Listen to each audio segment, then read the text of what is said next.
and this is I would appreciate a response from especially both sides. We do know that we went into an agreement with Senegal where it was a bilateral agreement, and obviously we know Gambia's capacity and that we stand to lose from that one because we cannot go into their fishing waters, and when we do go, we do realize the hostility that we achieve, that some of our fishermen are met with there. So first Senegal, and we have a huge infiltration of Chinese investors here, further affecting the fishing industry, and now EU. When is it going to be enough, Honorable Minister and EU Ambassador? And secondly, especially for the EU Ambassador, hypothetically, let's say one day Gambia gets to the point where we also have fishing trawlers, which is what we want, and we can go into those areas.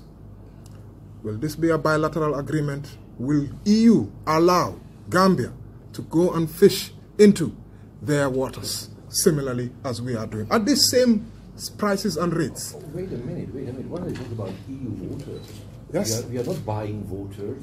No. The waters remain. We're not asking to buy water. It's the fish we want, not water. It's the fish we want. So let's be very clear. I'm talking about the same agreement, bilateral. No, I'm sorry. I think will that in be your allowed? In your job, I think one has to be reasonable. You know where we are now. You are asking a question as to what will happen in 100 years' time. Who can answer that question? Nobody. You cannot get an answer for that. You should not even ask a question about that. Now, secondly, when you talk about the fisheries agreement between Gambia and Senegal, I hope you know what you're talking about. You have read the agreement. This is not the first agreement between Gambia and Senegal.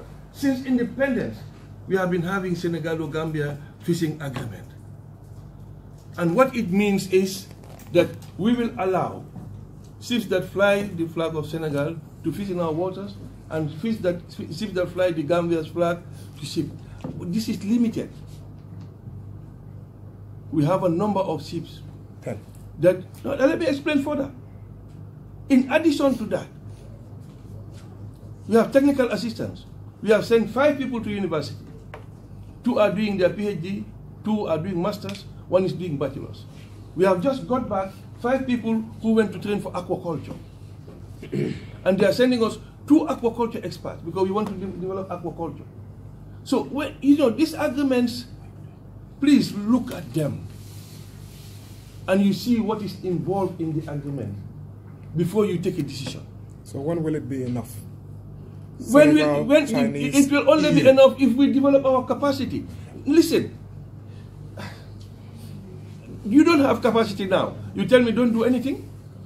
Like I told your colleague, you are a father, you are a parent in a house. In the Gambia, we have 2 million people. Because we don't have this, we say we are not going to do anything. Oh yes, we can do like the Chinese did. We can close Gambia to anybody else and let Gambians do it themselves. But you need capacity to do that. Is it not government's responsibility to build the capacity, possibly rent some of these things to the locals? But most importantly, sir, will Gambia ever be allowed to fish in EU waters? I think this is very important because I want this to work both ways for us. Of course it's possible. I mean, if you have the capacity, you go for it, you negotiate an agreement, and then if it is concluded, you have the right.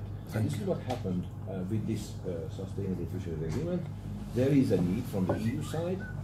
There were discussions going on, there were conclusions mutually agreed, and this is how we concluded the agreement. I do believe should every country around the world respect such agreements, first of all conclude agreements like that, and then respect the agreements, I think we would be living in a better world.